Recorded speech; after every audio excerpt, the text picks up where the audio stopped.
Hey everyone, good morning. Welcome to LakePoint Jr High. If you're watching for the first time, my name is Pastor Ethan and I'm so excited for what we have in store for you this morning.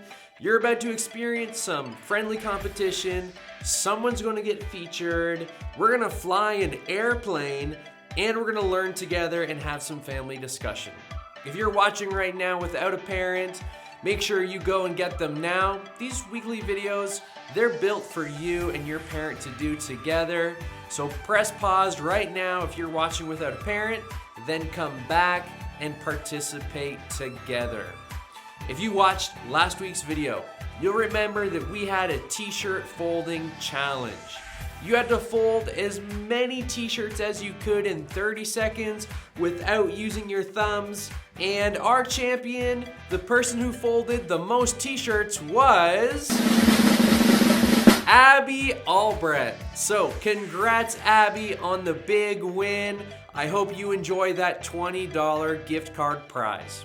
Okay, junior highs, parents, get ready because we're about to dive into our interactive experience in 3, 2, 1.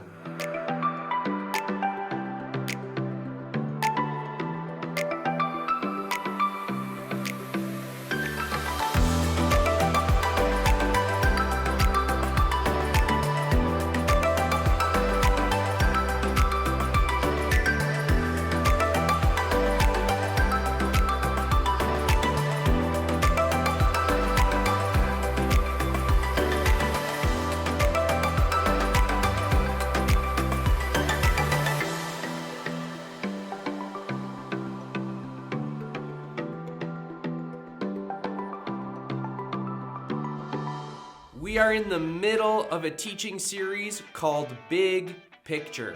And as we dive in, I want to share briefly about this idea that when you can't see the bigger picture, do the next right thing. We've been walking through the story of Joseph and we've been looking at how sometimes in life we get so focused on the moment we're in that we miss out on the bigger picture. And when we don't see the bigger picture, it's often difficult to make decisions, especially the right decisions. So today, we're gonna see how when Joseph couldn't see the bigger picture, he just did the next right thing. Okay, does anyone know what time it is? Anyone? It's competition time!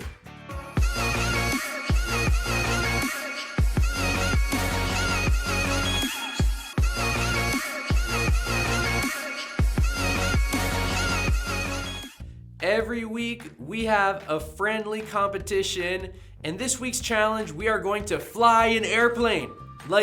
Actually, we're gonna fly an airplane. Not just one airplane, we're gonna fly multiple airplanes. Now, when it comes to flying airplanes, safety is the most important. So what I did to prepare, and to make sure that I wouldn't crash, to make sure that I had all the answers on how to fly a plane, I just asked Siri, "Hey Siri, how do you fly a plane?" Okay, I found this on the web for how do you fly an airplane. Check it out. So now that Siri has shown me a bunch of Google websites on how to fly an airplane, I feel like I'm ready, and I hope that you're ready too. So the challenge today is to see how far you can throw a paper airplane. So we're not actually going to fly a plane, but it would be pretty cool. So you can make your airplane out of whatever size piece of paper you want. You can fold it however you want. You can throw it with whatever technique you want. The only rule is that you can only use one piece of paper and you can't add anything to that piece of paper. So you can't add a paper clip or tape or a rocket launcher or a jet engine, just one single piece of paper. Once you've thrown your plane, have a parent measure the distance between the tip of your toes to the exact spot where the plane landed. Not where it slid to on the floor, but where the very spot that it hit the ground. I can't wait to see how far you can fly your airplane. Make sure you capture it on video, post it to our junior high Facebook group, the winner of the longest flight distance will win a $20 gift card. Okay, my friends, in a moment you'll watch a video that will walk through this idea that when you can't see the bigger picture, do the next right thing. After we watch the teaching video, we're gonna turn this over to the parents in the room. They're gonna ask a series of discussion questions. I'll check back in with you before and after those questions to provide you with some further instructions. So focus your attention, friends, to week 3 of our Big Picture series.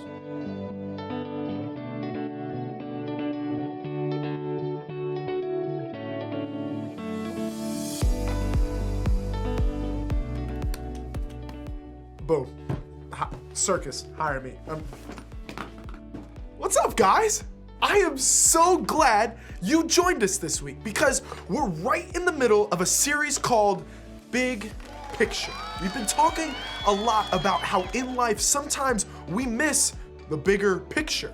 We see things only from our perspective, which means we only see one part of the story.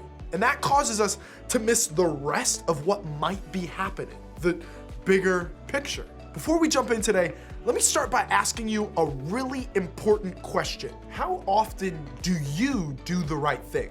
Think about that for just a second. How often do you know the right thing to do and actually choose to do it? I think so many of us would admit that there's at least a few decisions we can look back on and say that we knew the right thing to do and still did the opposite. I mean, I know I have. That reminds me. So I'm in middle school, right? And you guys know you get tons of homework and tons of tests and quizzes that you've got to study for, and it's a lot to do, but I made a mistake. This one time. No, that's a lie. I made a lot of mistakes. But this one time, I was swamped with work and I just didn't know how I was gonna get it all done, so I made the wrong choice to cheat. I had a friend who was really great at staying on top of things and doing their homework, so I asked, hey, can I borrow that worksheet that you did and take it home and just maybe compare answers and copy all of your answers? So I took it home and I didn't get to work on it yet, but my parents asked, hey, Caleb, did you do your homework? And once again, I chose the wrong thing to do and I lied. And I said, oh, that old thing, yeah, I did all of that. They said, okay, well go get it and show it to us. Wow, I was on my way to get my homework when I literally passed out. Guys, I'm telling you, I was so stressed out from doing the wrong thing and lying that I was walking to my backpack and I dropped. Needless to say, I got found out. I had to go apologize to the person I cheated off of. I had to apologize to my parents. It was a mess. Can we all agree on just one thing today? Doing the right thing isn't always easy. Sometimes choosing to do the right thing means not choosing fun or the exciting or most popular thing, the thing we actually want to do. That can make choosing the right thing in any situation a really hard choice to make. Honestly, I think that's because doing the right thing usually costs us something. Think about it. Okay, so you know the right thing is to be honest with your parents, coaches, or teachers, but if you are, you'll get in trouble for what you did. Doing the right thing will have a consequence or punishment, and that will definitely cost you something. Or you know the right thing is to babysit your siblings when your parents ask, but you honestly just don't feel like dealing with them. You'd rather throw a box of Cheerios, lock yourself in your room, watch Netflix, and let them figure it out. Doing the right thing will cost you that freedom. You know the right thing is to say no to the guy who asked you out if you aren't allowed to have a boyfriend. Or fellas, maybe you shouldn't ask her out in the first place if you know you aren't allowed to have a girlfriend. Doing the right thing will cost you the chance at that relationship. And that feels like too high of a cost.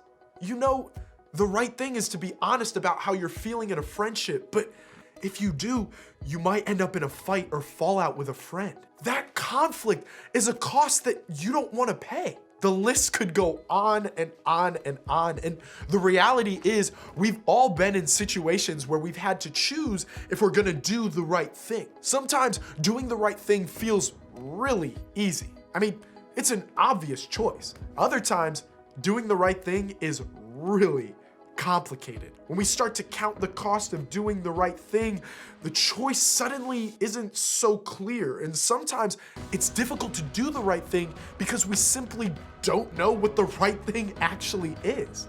So here's the question. What can we do today, right now, to help us be prepared to do the right thing no matter what? I mean, even when it's difficult or unclear or gonna cost us a lot, how can we make decisions today that will have a positive impact on the bigger picture of our lives? Let's take a closer look at the life of one of the most famous figures in the Bible, Joseph. As we look at Joseph's life, we have the privilege of seeing the bigger picture. We see the whole story, but at the time, Joseph only saw what was happening right in front of him. Joseph started out as a guy who was in conflict with his brothers. That part I can relate to. I mean, you know how like I maybe took my older brother's shirt, but he took the last piece of garlic bread, and that's a bigger deal. Or maybe my little brother, he slept in my bed because it's bigger when I was out of town. But like, I mean, I guess I stole shotgun, the front seat of the car. I dove, but he called it, but like I was there first.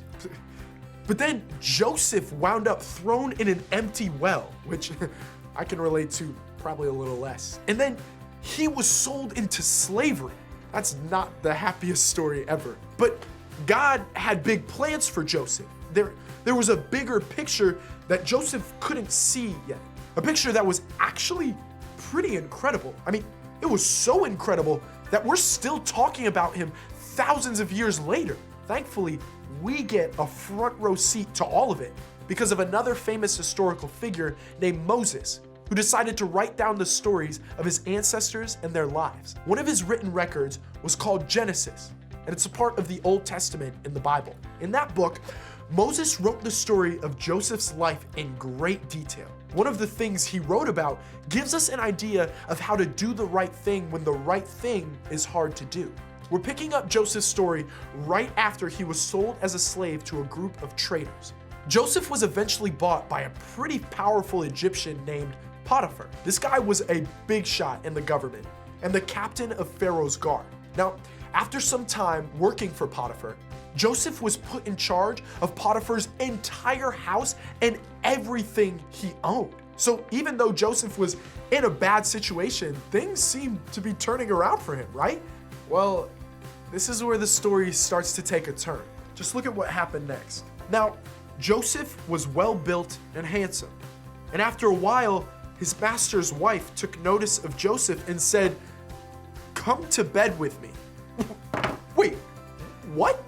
Can we talk about how bad that was? Joseph, I mean, he's this good looking dude. You know, he's got the flow, he's got muscle. He was working hard for his boss, Potiphar, when suddenly, out of nowhere, Potiphar's wife took notice. And just like that, she invited him to do something that was just meant for her and her husband, not her and Joseph. See, Potiphar's wife was basically inviting Joseph to have an affair with her. And I think we all know that's a really tough situation. Now, let's talk about this like it happened now, just for a second. This is like your best friend's boyfriend or girlfriend texting you, or they DM you or Snapchat you, and they ask you to hang out on the side. I mean, sure, they might be really cute, but they're with your bestie, your dude, your dudette, your homie, your fella, your person, not you. So having them ask you to sneak around and hang out on the low isn't a great situation for you to be in, right? It's an invitation to do something you know isn't right. And the same was true with Joseph. There was a lot at stake here. He could have easily given in to the temptation Potiphar's wife presented him. He could have let the invitation go to his head. He could have considered what he could have gotten away with and decided, maybe I'll give it a shot. But all of that, all of those little choices that ultimately could have led to him having this affair with Potiphar's wife, well, they would have cost Joseph something. And Joseph, he was trying to do the right thing. So he decided to take a different route, but he refused. With me in charge, he told her, my master does not concern himself with anything in the house. Everything he owns, he has entrusted to my care. No one is greater in this house than I am. My master has withheld nothing from me except you, because you are his wife. How then could I do such a wicked thing and sin against God? And though she spoke to Joseph day after day, he refused to go to bed with her or even be with her. Instead of giving in to Potiphar's wife, Joseph decided to do what was right. Not just one time, but over and over and over again. Every time Potiphar's wife came to Joseph with the same invitation, Joseph made the choice to do the right thing. I mean, that's awesome. You'd think that because Joseph made the choice to do the right thing, everything just worked out great. This right choice was so obvious and clear that you'd think it wouldn't cost Joseph much. You'd think it would all work out great.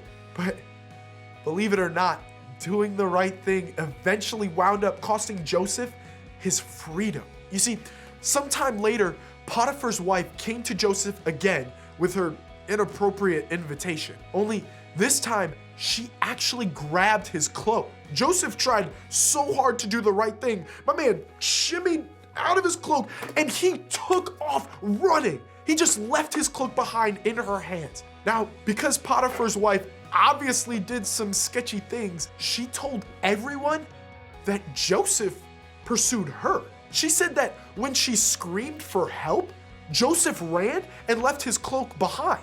I mean, of course, Potiphar wasn't happy when he heard this story, so he threw Joseph in prison. This definitely is not the happy ending you'd expect for someone who chose to do the right thing. Because sometimes doing the right thing will get you applause and approval, and sometimes it won't. Sometimes doing the right thing will come at a cost that seems completely unfair. And that's exactly what happened here with Joseph. But Joseph did the right thing because he had integrity. And doing the right thing, regardless of the cost, is the definition of integrity. Joseph, he couldn't see the bigger picture. He didn't know that choosing the right thing would get him thrown into prison. And even when he was in prison, Joseph didn't know that God was still working, still creating an incredible big picture for his life. But Joseph, he didn't need to know because he was operating with integrity. Joseph knew that choosing the right thing was the best decision, no matter what happened next. Guys, that's what I want you to know too. Here's what I think we can remember from Joseph's story. When you can't see the bigger picture, do the next right thing. In the moments Joseph was faced with a choice, he didn't know the bigger picture. He couldn't see it yet, but he still chose to do the next right thing. He still chose to hold on to his integrity. So how can we do the same? When we're struggling to do the next right thing or make the next right choice, what can we do to help us hold on to our integrity? Well, first, you can see your situation. What situation are you in where you need to do the next right thing? Maybe it's in a relationship that's starting to push your boundaries. Maybe it's in a conversation you've been avoiding with your parents. Maybe it's in a friendship that needs to change. Whatever it is, think about what situation you're in where you need to take a step in the right direction. See the situation where you need help in making the right choice. Then next, identify the next right thing to do. Not all the right things to do, just the next right thing. Do you need to confess something to a parent? Do you need to ask a friend for help with something? Do you maybe need to apologize to someone in your life? Do you need to skip or miss out on a party that you've been invited to? Do you need to stop looking at someone else's homework? Do you need to have a tough conversation with a boyfriend or girlfriend? In your situation, what is the next right thing? Guys, here's the deal. It's easy to sit here and think about the next right thing to do. It's even easier to totally forget about it when you leave. So there's one final thing I want you to do. Tell somebody the next right thing you're trying to do. Talk to your small group leader. Talk to your friend or someone at home about the step that you're just trying to take. Invite them to ask you this week if you actually did it. Let them help you take a step toward the right thing right now. Taking these steps today is something that will shape our lives for the better tomorrow. Guys, remember, you don't have to see the big picture in order to make the right choice. Instead, day by day, when you're faced with all sorts of decisions and choices, you can choose the next right choice. When you can't see the bigger picture, do the next right thing. As you head out today, think about your answer to this question. In what situation do I need to do the next right thing? I should probably go pick up those apples.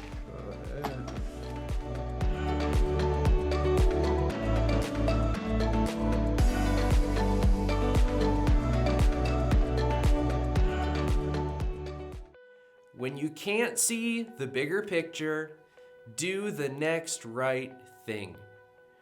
When you're asked to take out the garbage, when a friend talks behind your back, when you're frustrated that organized sports are still canceled, when your sibling bites your arm, when your parents cook Brussels sprouts for the 3rd time this week. When you can't see the bigger picture, do the next right thing.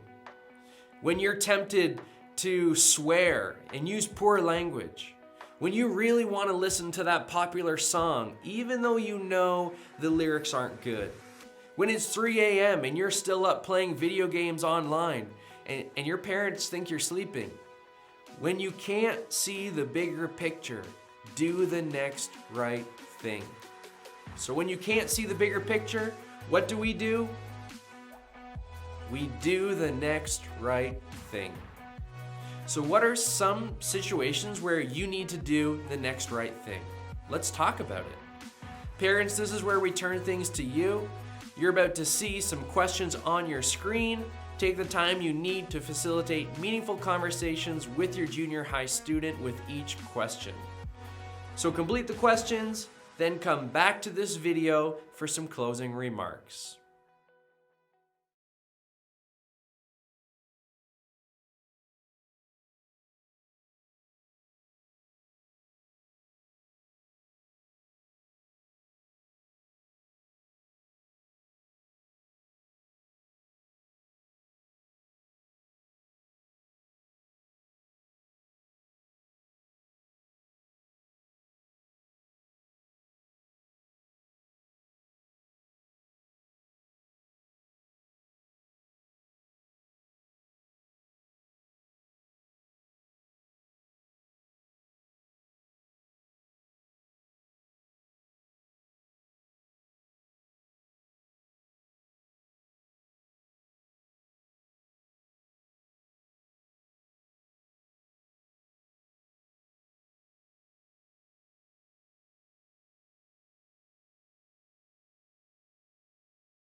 I hope you had some meaningful conversation together through those questions. Now, before we end today's interactive, I told you that someone would get featured.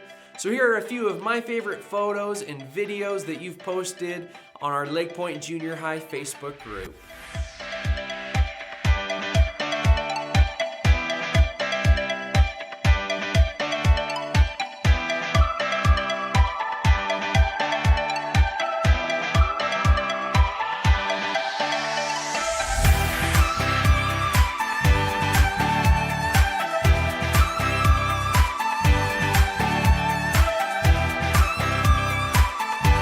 Remember to post your airplane flying video for a chance to win a $20 gift card and to be showcased in our video next week. Just head to Facebook, search LakePoint Jr High, and request to join the group. If you aren't on Facebook, you could email me your video to ethan@lakepoint.church, and I'll make sure you still get entered in for that prize. To close our time this morning, take the next couple minutes, pray together as a family, and then why don't you head to the LakePoint app, and access our weekday devotionals that go along with our Big Picture series. You'll find them in the Family Resources section. Have a wonderful week, friends. Enjoy flying those planes.